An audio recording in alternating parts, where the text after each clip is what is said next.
Պարոն Ղազարյան, դուք 5-րդ անգամ փորձ արեցիք հանդիպել ազգային ժողովի փոխնախագահ Ռուբեն Ռուբինյանի հետ, սակայն պարզ դարձավ, որ այս անգամ էլ նա հրաժարվել է ձեզ հետ հանդիպել։ Շարունակում է նույն պատճառաբանությունը մնալս ձեզ։ Ոչ թե ինձ, այլ ինձ տեղեկացվել եմ ազգային ժողովից զանգեցին, ասացին, որ պարոն Ռուբինյանը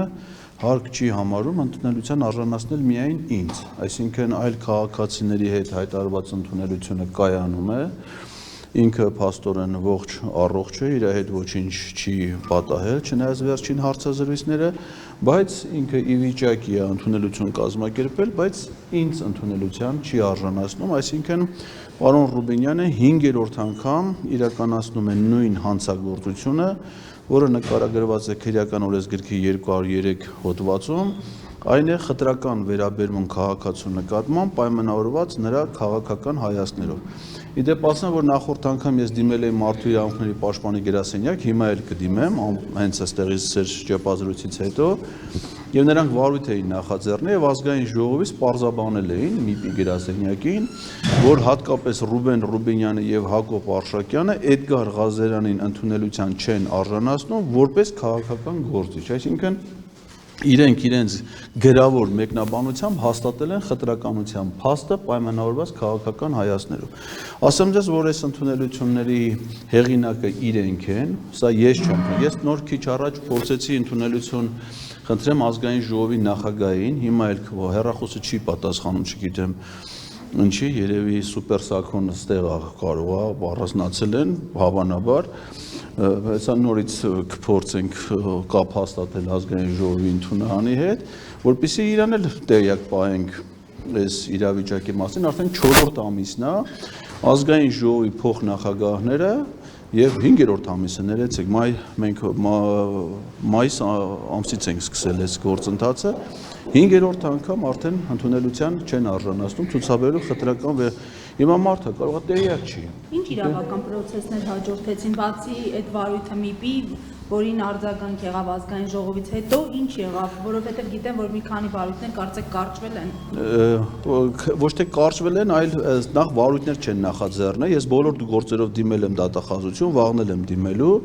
ուղարկում են Արաբկիրի քննչական բաժին, այնտեղ հրաժարվում են վարույթ նախաձեռնել, ես բողոքարկում եմ եւ այս պահի դրությամբ արդեն ունեմ 2 շահած դատ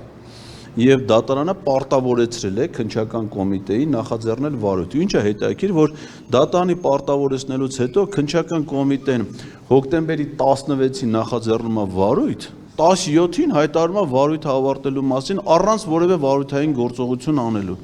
Ես ներկայացնում եմ 9 միջնորդություններ այդ վարույթի շրջանակներում, որ հարցաքննություններ անեն, նույնիսկ ինձ որպես վկա, որպես տուժող այդ վարույթում չեն, այսինքն վարույթը նախաձեռնել են, ոչ տուժող կա, ոչ վկա կա, ոչ մեղադրյալ կա, ու անմիջապես վարույթը փորձում են կոծկել, փակել։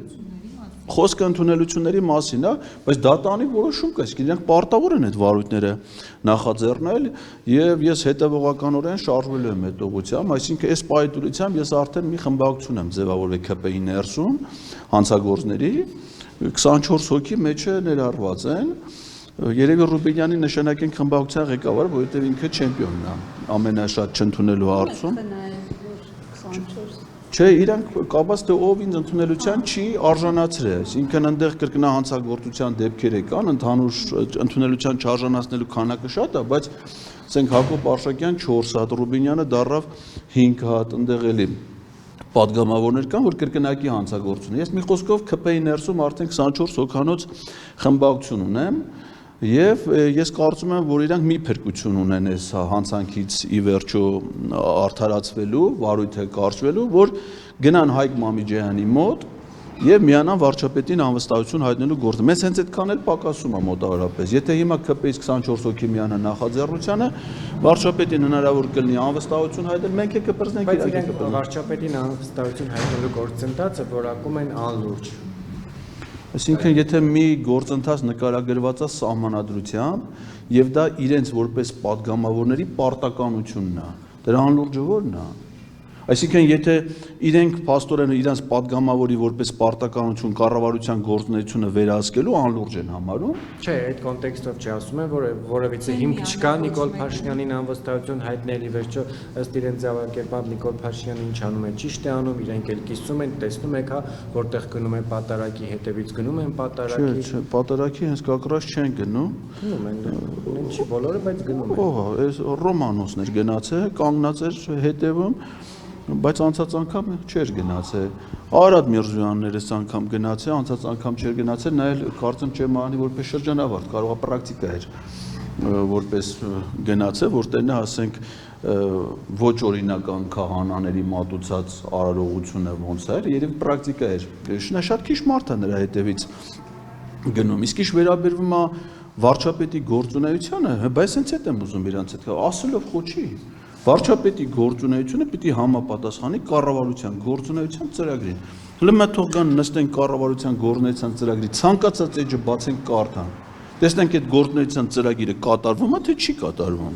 Ակնհայտ է որ չի կատարվում, բայց եթե չի կատարվում, նրանք պիտի վերահսկեն կառավարության գործունեությանը, եթե չի կատարվում անվստահություն է դեմ, ո՞նց կարա դա համարվի անլուրջ։ Անլուրջ իրանց հիմիկվա կարգավիճակն է եւ այս գործընթացի այստեղ գալու նպատակը նրանց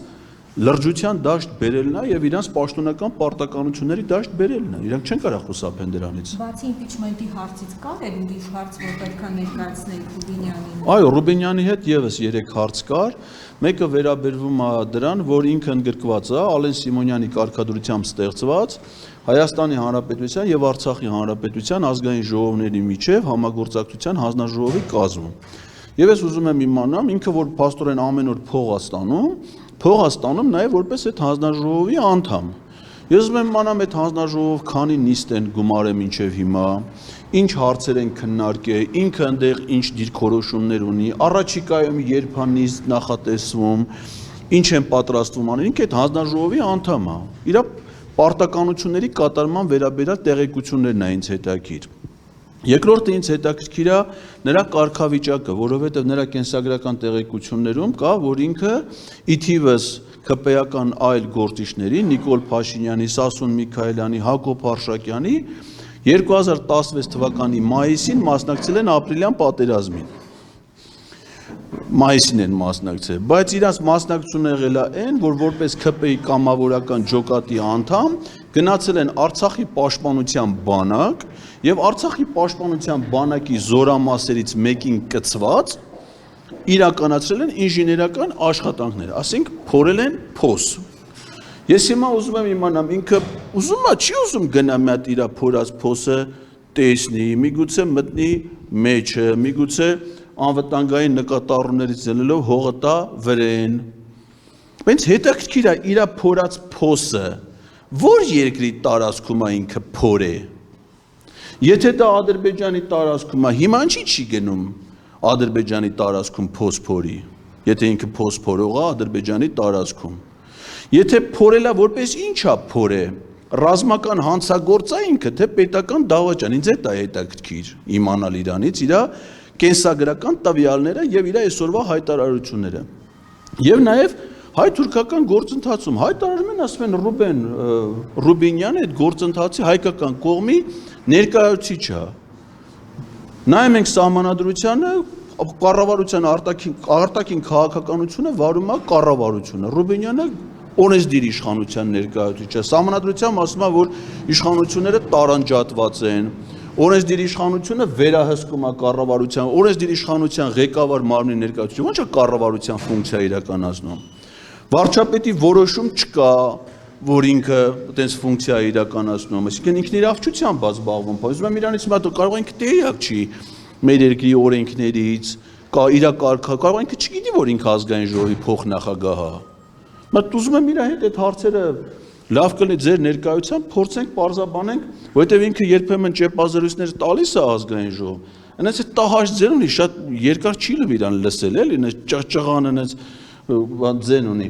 Բայց մտ այնուամենայնիվ պետք է հասկանալ իրանից, ինքը ով է, իրանից ինչ է ներկայացնում, այս ինչով են զբաղվում մեր երկրը։ Ես որպես քաղաքացի այդ իրավունքը ունեմ եւ իրանց ընդունելություններն էլ հայտարարում են, որ այդ իմանանք։ Հայտարարում են գալիս են փախնում են։ Պարոն Նացիկ, որ Ալեն Սիմոնյանի հետ էիք փորձում կապվել ընդունելության համար գրասենյակ, վերցնող չկար, ինչ հարց եք ուզում քննարկել Սիմոնյանի հետ, արդյոք նաև երեք հրապարակված այդ կարճ դիալոգը Փաշինյանի հետ, որտեղ փորձում էին գտնել հաղթելու ենք հեշթեգի հեղինակին։ Չէ, դրանից տեղյակ չեմ, ճիշտ ասած, դա հենց չի հետաքրում։ Ազգային ժողովի նախագահը ըստ ազգային ժողովի կանոնակարգ սահմանադրական օրենքի պատասխանատու է ազգային ժողովի աշխատանքների կազմակերպման համար, իսկ քաղաքացիների ընդունելությունը ազգային ժողովի աշխատանքների մի մասն է կազմում։ Ես ուզում եմ մնամ ինքը տեղյակ կա, որ ազգային ժողովի փոխնախագահները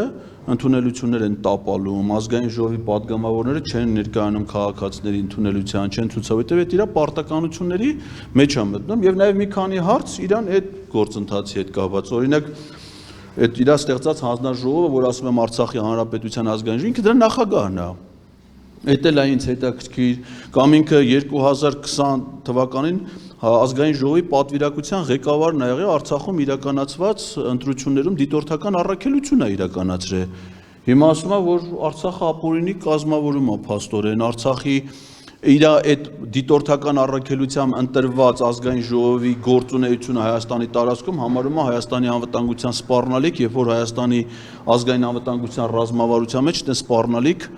չի հիշատակվում։ Նա իր նաև տեսակետներն եմ ուզում հասկանամ։ Բայց անգամ նախատեսում եք հանդիպում, թե չէ։ Ես ճիշտ ասած հաշվի առնելով նախորդ ամիսների փորձը սահմանափակել եմ հանձնաժողովների հետ ընդունելության գալու այդ բանը, հասկանալով բանը, բայց թողնում եմ միայն ազգային ժողովի փոխնախագահների հետ